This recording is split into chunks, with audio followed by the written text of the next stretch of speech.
While we bring you this now, local authorities in Mthatha are calling on stakeholders to rally behind efforts to combat crime in the Eastern Cape's Mthatha villages. This follows the brutal murder of 10 people Wednesday night. Locals are now trying to gather any form of resource available to help affected families prepare for the funeral services of their loved ones. Newzroom Afrika's Ziniko Mhlaba is following the story and joins us live now from Mthatha. Ziniko, such a pleasure to have you join us this morning. We know that police have launched a manhunt for those responsible for these twin incidents. But what are local authorities saying to allay the fears of residents? Because this isn't the first time this is happening in this area. It is definitely not the first time because this has happened here in Mthatha. Actually, when you look at the crime statistics, especially statistics of 2021 and 2022, in that third quarter, you'll find that Mthatha was declared as the #1 hotspot of serious murders, of serious crimes, especially when it comes to murder. So when you look at murder cases in the Eastern Cape, according to the statistics of financial year 2021 and 2022, Mthatha is the capital of this province.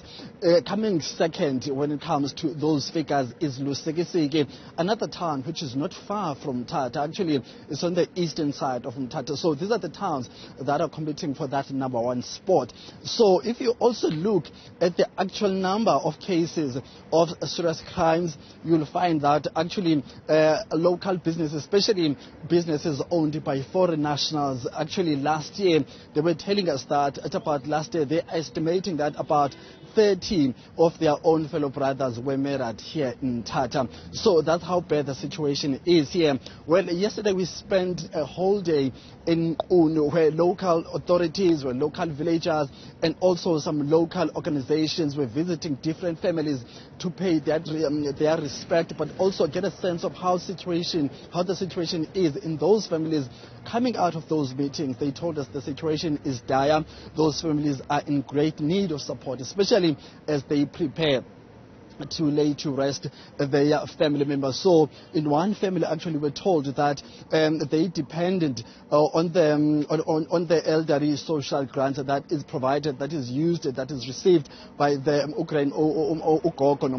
the grandmother and the great-father of that particular family. So they're saying that they can't be able to live on that social grant on their monthly basis. So how are they going to make sure that they lay to rest their son or in their granddaughter? So that's how bad the situation is here. So what we're planning to do today is go to another village that was affected by that Wednesday mass shooting. Remember that there were 2 incidents on Wednesday where this mass shooting took place. The other one was in Beki, where we are planning to go to today, and also just to get a sense of how the situation is in that village, but also speak to local authorities there. We understand that we've also made an arrangement to speak to the executive mayor of the OR Tambo district municipality. You realize that Mthatha falls under 2 municipalities. The local municipality is King Sabata Dalingebo, and the district municipality is OR Tambo municipality. So the OR Tambo region is infamous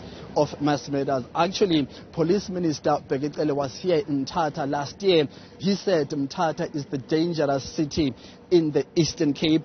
Also, the local chief we spoke to, Mthatha, alluded to the same fact, saying that actually when it comes to that Beki village, the issue of murder is a problem that occurs on daily basis, if not on weekly basis. So he was calling on authorities, actually also saying that Minister Begitele had promised that he will be upgrading that police station of that village, Beki police station. So we will see how bad the situation is here. We'll also try to get closer to that police station just to get a sense of how resourced it is, but also speak to the citizens there who are actually subjected to these violent crimes on a daily basis. Yeah, I think it's also just important to get a sense from you, Ziniko, how the residents are, recovering from these shock incidents. I'd imagine that those communities are still reeling from not only the shootings that we saw this Wednesday, but the backdated shootings dating back to November, where 7 people were shot in a similar fashion.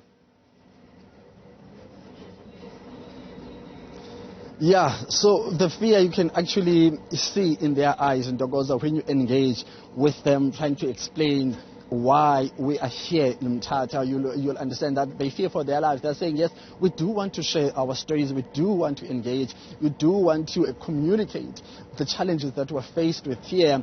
However, we are scared. We don't know who will be watching, and these people know us. And what they also told us was that some of the people who they live within these villages can actually be the very same people who are behind these murders. So that's a serious problem. Speaking about that particular case of November 2022, so what had happened before the actual shooting of those 7 people, there was a grandmother who was shot the previous week.